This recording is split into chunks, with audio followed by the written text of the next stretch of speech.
ফজরের নামাজের পরে আমি প্রায় হাঁটতে বের হই মাঝে মাঝে। এই সময়টা খুব নীরব থাকে, মানুষের কোলাহল, যানবাহন এসব কিছুই থাকে না, হালকা বাতাস।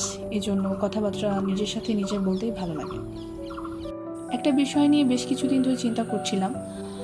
আমরা আসলে প্রতিদিন কত শত ভিডিও দেখি, কত কাজ করি, মানুষের সাথে কথা বলছি, স্কিল শিখছি, এটা গেইন করছি, ওইটা গেইন করছি। At the end of the day, so why people are so frustrated?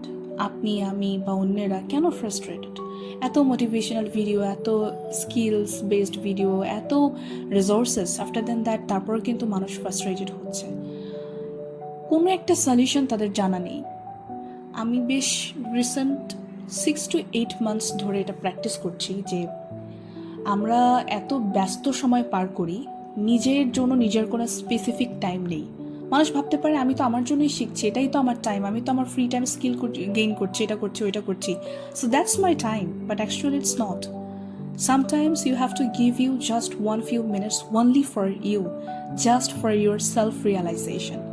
কিছুটা সময় নিজেকে বোঝার জন্য, নিজের সিচুয়েশন অ্যানালাইসিস করার জন্য একটু সময় নিজের জন্য দিতে হবে।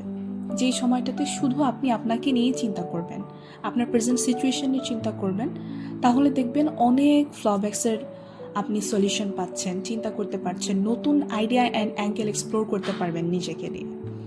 So hope that it will help you to find a new angle of your life. Though I'm not expert, but আমি যেহেতু এই জিনিসগুলো নিয়ে অ্যানালাইসিস করেছি, আমি নিজেই সেলফ অ্যানালাইসিস করি, যেটা আমাকে আমার অনেক কোয়েশ্চেনের আনসার দেয়।